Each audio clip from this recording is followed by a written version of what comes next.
Have you ever been in a room, maybe a crowded party or a high-stakes meeting or even just a chaotic family dinner? And you find your eyes just sort of drifting to that one person who isn't saying a single word. Exactly. The one who is basically blending into the wallpaper.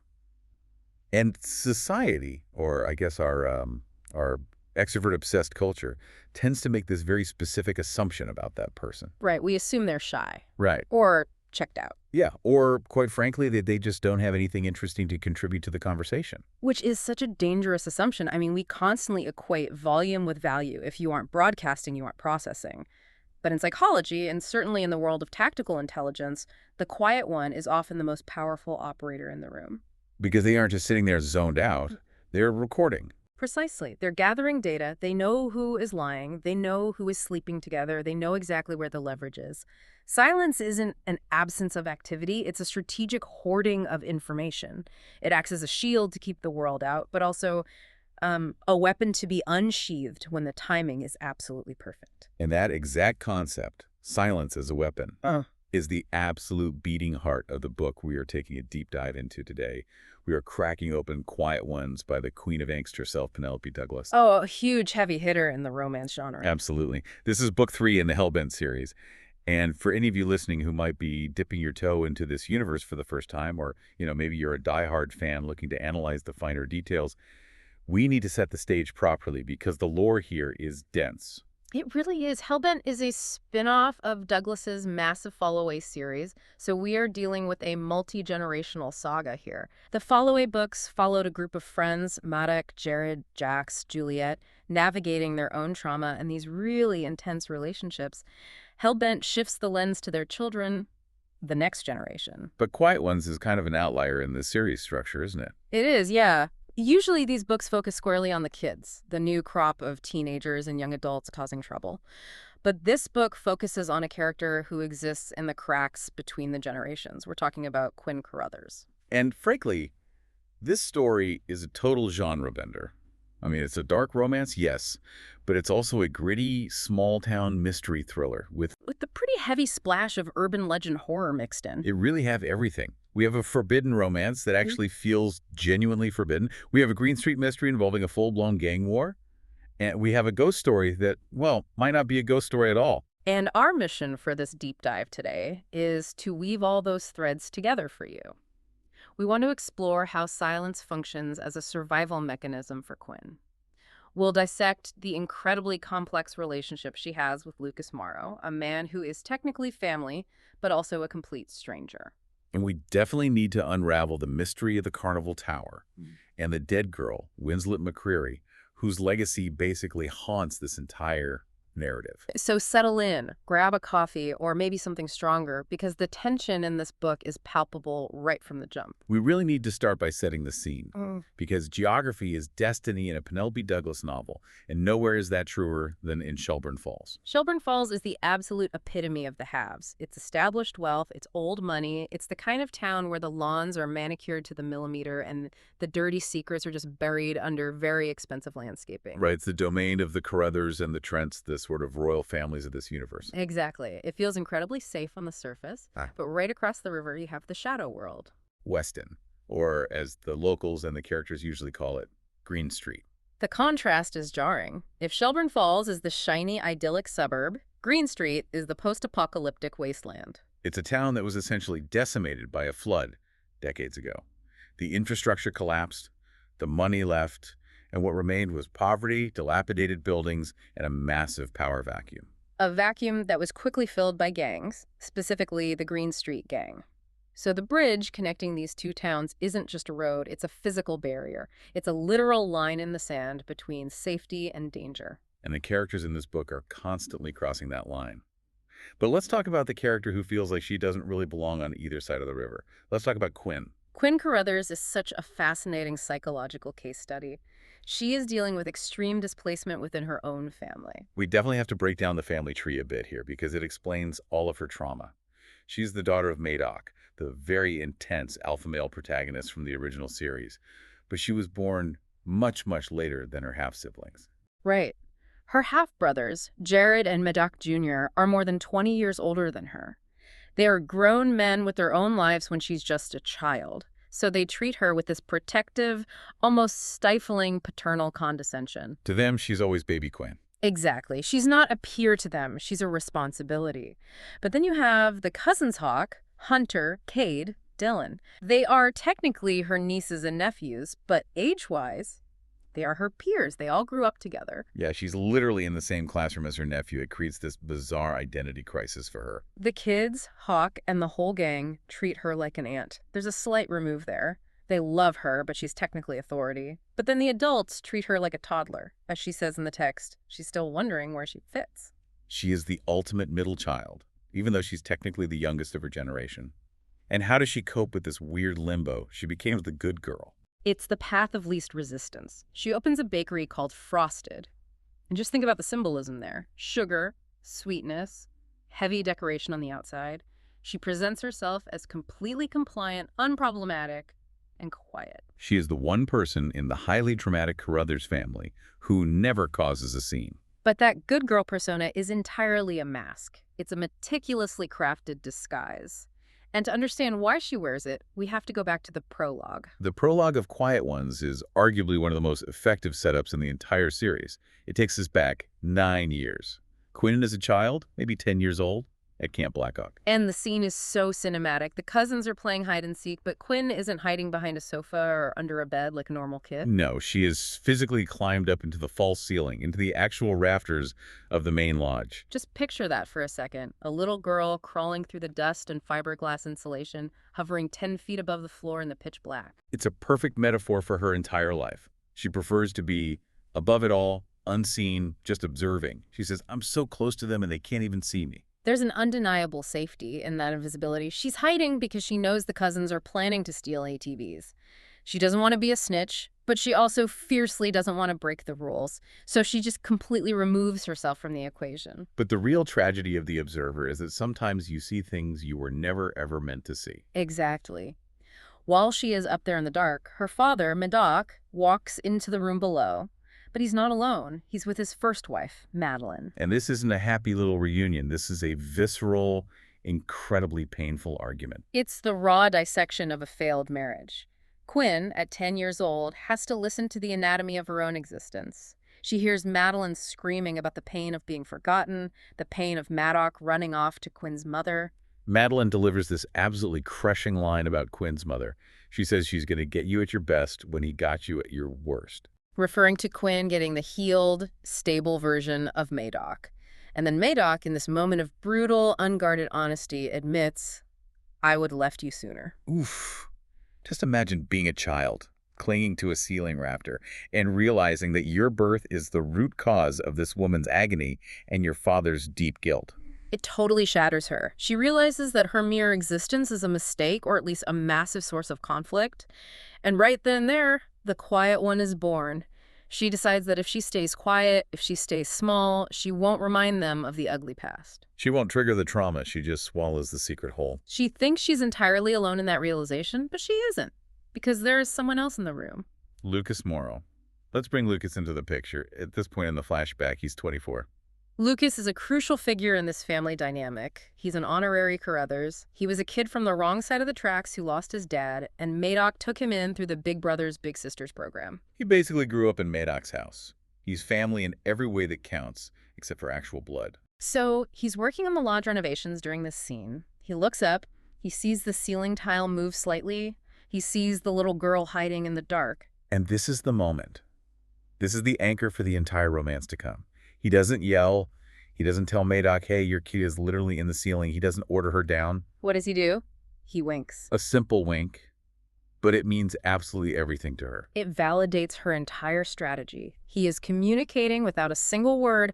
I see you, I know why you're hiding, and I'm not going to blow your cover. In that split second, he moves from being just Dad's older friend to being her co-conspirator, her protector. He understands the silence because, in his own way, he's an outsider too. He knows what it's like to have to observe to survive. And that bond just simmers for years. He becomes the person she trusts most in the world. Which brings us to the devastating present-day conflict when the main story picks up. Because as the book opens properly, Lucas has been gone for 8 years. Vanished.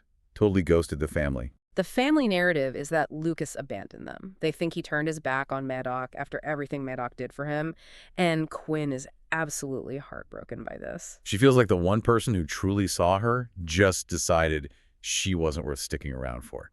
She's angry. She's actively grieving the loss of her protector. But we, as the audience, get let in on the real secret pretty early on. Lucas didn't leave because he wanted to catch some waves in California. He was exiled. This brings us to the central villain of the backstory, Drew Reeves. A name that should be spoken with absolute disdain. Drew Reeves is a corrupt cop. But that label doesn't really even do it justice. He was effectively the warlord of Weston. He ran the Green Street Gang while wearing a police badge, which is the ultimate nightmare scenario. Who do you call for help when the police are the actual criminals? No one. You have zero recourse. And Reeves had leverage on Lucas. He framed Lucas for crimes he didn't commit, drug running, severe violence, and he presented an ultimatum. Leave town and take the fall, or I drag the Carruthers family name through the mud and destroy Maddox's reputation entirely. So Lucas makes the sacrificial play. He pulls a classic Dark Knight maneuver. He allows himself to be the villain in the eyes of the people he loves most, just to keep them safe. He leaves town to draw the poison away from Quinn and Madoc. That is incredibly tragic. He spends 8 years in exile, literally letting Quinn hate him, just to keep her safe from Reeves. But now he's back. And he's not the lanky 24-year-old anymore. No, he is not.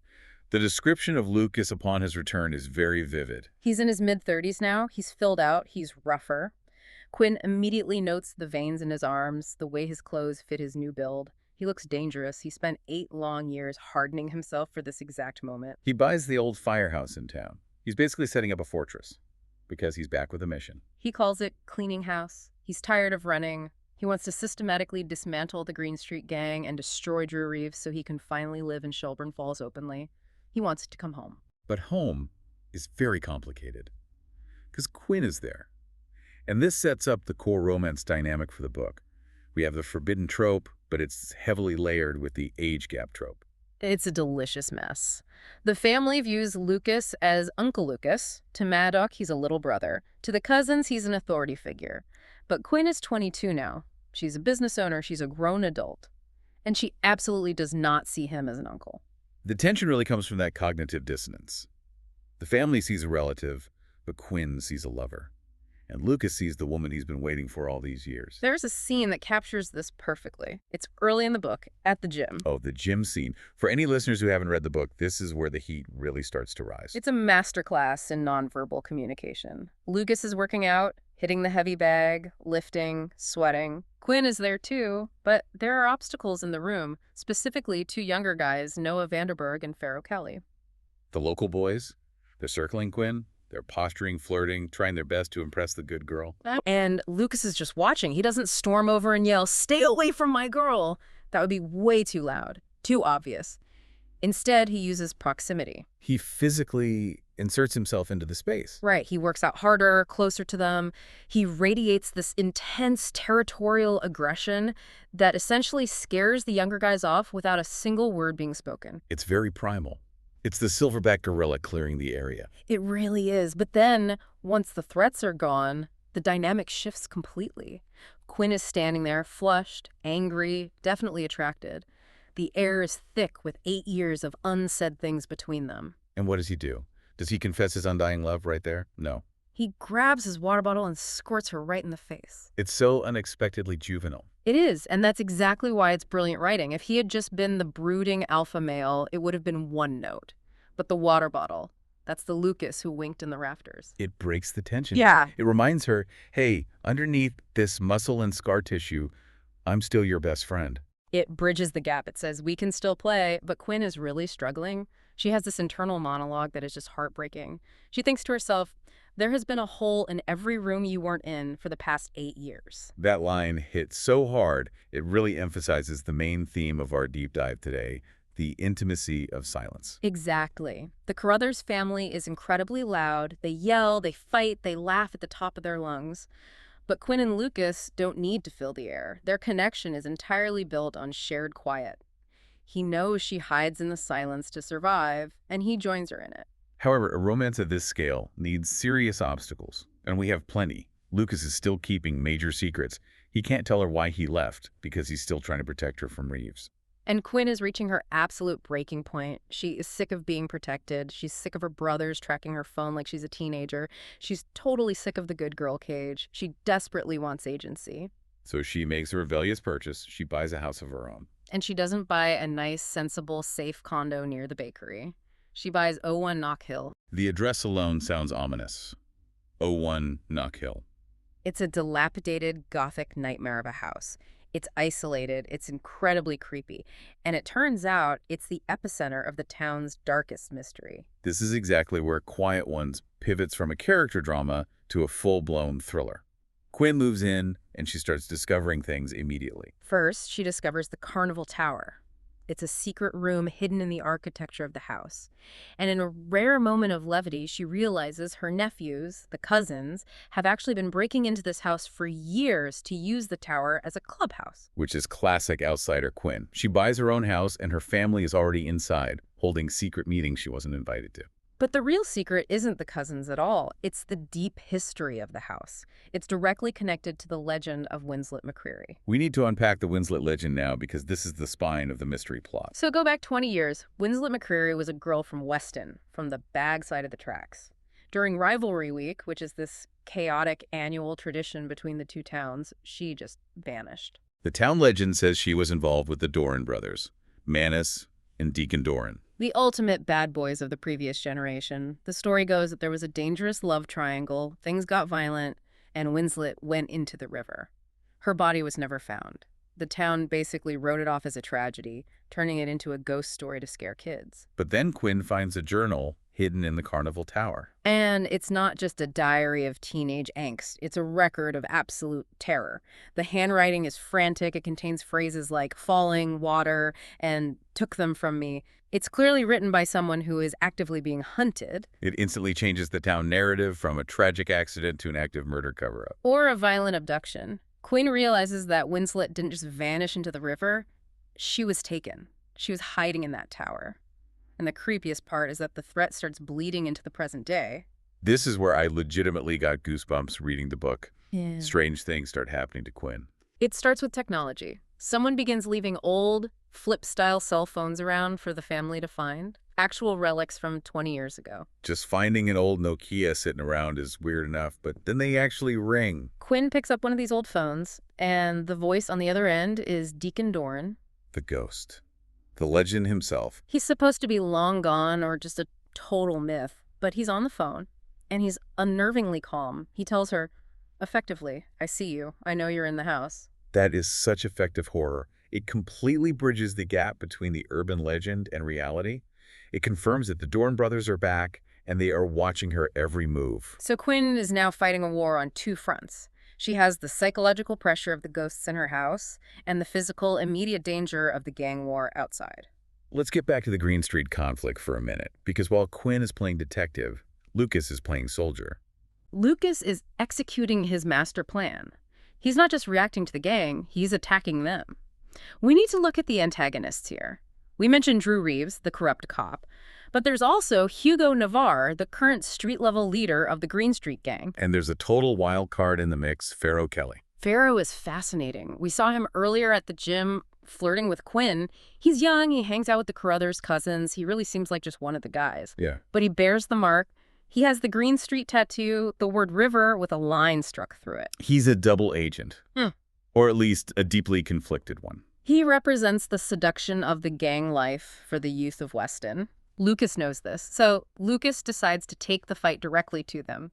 He literally takes control of the Green Street Club, their main headquarters. That's such a bold move, walking right into the enemy's den and saying, I own this now. And he backs it up with brutal blackmail. He goes out into the woods and digs up evidence from an actual grave. Old evidence that Reeves thought was buried and gone forever. He's trying to force the corrupt cop's hand. But when you corner a rat, it bites back.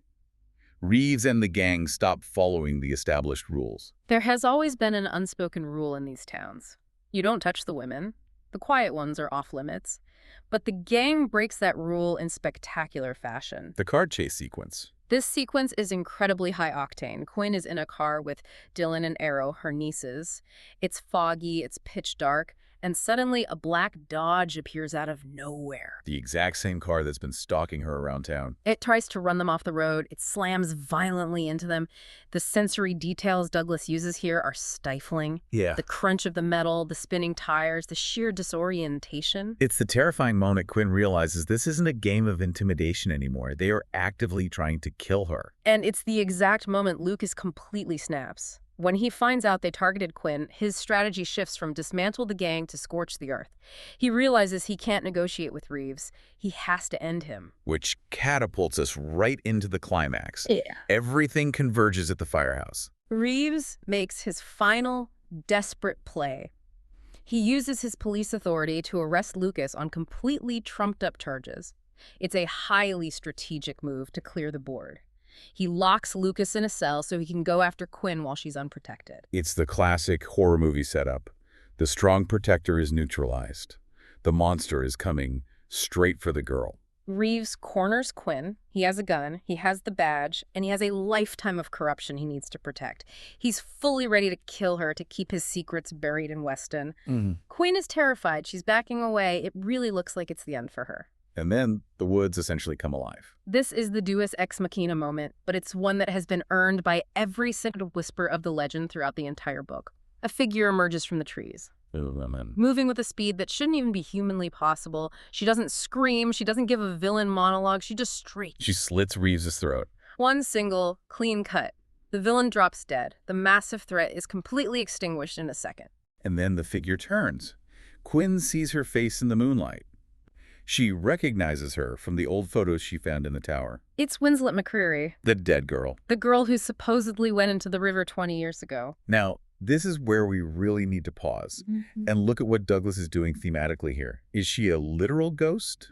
Is she a zombie? Is she some kind of forest ninja? It's deliciously ambiguous. Later in the text, Manistoran, her old lover, gives an explanation that clarifies absolutely nothing and yet explains everything. He says, "We stop aging when we die." That line gives me absolute chills every time I hear it. We stop aging when we die. It's completely open to interpretation. It could mean she is a literal spirit, a vengeful ghost permanently protecting the town, or, and I genuinely think this is the darker, much more grounded interpretation, it means that when she died to the outside world, when she was hunted and forced into hiding, she stopped being a normal human being. Her emotional aging just stopped. She became a creature of pure survival and vengeance. And we find out she's been hiding at Camp Blackhawk all this time. Which brings the entire story full circle. Remember the prologue, Quinn hiding in the rafters at Camp Blackhawk. Yes, the parallels are incredible. Winslet has been hiding in that exact same camp for 20 years. They are dark mirrors of each other. Quinn hid to avoid family drama. Winslet hid to avoid being violently murdered. They are both the ultimate quiet ones. Winslet is simply what happens when the quiet one is pushed too far and transforms into a weapon. That is a brilliant parallel to draw. So, Reeves is dead. The corrupt head of the snake is finally cut off. And with Reeves dead, the fake charges against Lucas immediately evaporate. He's released from the cell. The gang structure completely crumbles without their heavy police protection. And we finally get to the resolution. Lucas doesn't leave town this time. No, he fully commits. He decides to rebuild Weston legally. He's going to turn the firehouse into a legitimate, safe community center. He's going to fix the broken town the right way. And what about the family? What about Madoc? Does he finally back down? Madoc finally lays down his arms. He accepts the relationship between Lucas and Quinn. Reluctantly, I imagine. A little reluctant, sure, but he sees the objective truth. He sees that Lucas saved Quinn, not by punching Reeves in the face in that final desperate second, but by setting the intricate trap that drew him out in the first place. And more importantly, Madoc realizes he can't control Quinn anymore. She's not the little girl hiding in the ceiling. She has firmly chosen her partner. It's a really beautiful redefining of the concept of home. It is. For the longest time, Quinn thought home was the stifling safety of her parents' house, and Lucas thought home was a physical place he was exiled from. By the end of the book, they both realize home isn't a zip code. It isn't a building. Home is a person. I really love that. But we can't let you listening go without digging into the deeper themes of the book. We've touched on them organically, but let's crystallize them now. The biggest one is obviously the power of observation. Absolutely. This book completely flips the script on the typical romance hero narrative. Usually the hero or heroine wins because they are the loudest, the strongest, the best fighter in the room. In Quiet Ones, Quinn wins because she saw things. Her silence gave her actionable data. She saw the deep cracks in her parents' marriage before anyone else did. She saw the hidden secrets in the house. She saw the true, noble nature of Lucas when everyone else branded him a traitor. It deeply validates the introvert. It says your silence is not a weakness, it is a massive tactical advantage. Then there's the incredibly heavy theme of inherited trauma, the whole sins of the father concept. The Followaway series was all about the parents making huge mistakes. Hellbent is fundamentally about the children paying the bill for those mistakes. Quinn literally pays for her father's affair. She carries the shame of it in her very existence every day. And Lucas pays for the long-standing corruption of the town. Exactly. The gang war started way before he was even an adult, but he inherited the mess regardless. Both of them have to actively work to break the cycle. They have to stop being the quiet ones who just passively accept the burden and start speaking up for what they actually want to build together. I also really want to talk about the theme of urban legends as truth. This is a personal favorite of mine. In real life, we dismiss ghost stories. We say, oh, it's just a myth to scare kids. But in this book, the ghost story is the only thing that's actually real. Winslet was the truth the whole time. She represents the buried secrets of society. You can try to drown the truth, just like they tried to physically drown Winslet in the river, but it will always surface eventually. The ghost is just the physical manifestation of the town's collective guilt returning to literally slit the throat of the corruption. That is very poetic. Now, before we sign off, we have to mention the ending tease, because Penelope Douglas never just cleanly closes the book. She always leaves a window cracked open. The thread is definitely left dangling. There is a very strong suggestion that Winslet is still out there. She vanished right back into the woods again. Which just reinforces the legend all over again. Is she watching? Is she still protecting the town? And then there's the very deliberate mention of Thomas and Dietrich. Right. This is clearly setting up the narrative for the next book, likely featuring Cade. Thomason is described as a thief. And there's a quote about her that gave me chills. The best thing about thieves is that people think that's all there is to know about them. Which heavily suggests the next deep dive we do is going to be just as layered with hidden identities and deeply misunderstood characters. But back to Winslet one last time, because I want you listening to really sit with the ambiguity of her existence. Why is that so important? Because if she is flesh and blood, if she is a human woman who has lived in the damp woods for 20 years, eating scraps, watching her enemies, waiting for the perfect moment to strike, that is infinitely scarier than a supernatural ghost. Because it implies a level of trauma and a dedication to revenge that completely strips away her humanity. Exactly. We stop aging when we die. If she is human, she willingly sacrificed her humanity to become a living weapon. She is the ultimate warning. A warning of what exactly? Of what happens when you silence someone for too long. They don't just go away, they wait, and they sharpen their knives. That is a genuinely terrifying thought to end on. So, what's the ultimate takeaway for us, safe in our non-fictional lives? Pay attention. To what? To the silence. We live in an incredibly noisy world. Everyone is broadcasting, tweeting, shouting their opinions. But the real story is usually happening quietly in the corner. With the person who isn't saying a single word. Next time you see that quiet person at a party, don't assume they're shy. Assume they're taking notes. And maybe, just maybe, they are the most dangerous person in the room. Precisely. Thank you so much for joining us on this deep dive into Quiet Ones. Keep your eyes open, watch the rafters, and maybe keep your voice down. You never know who's listening.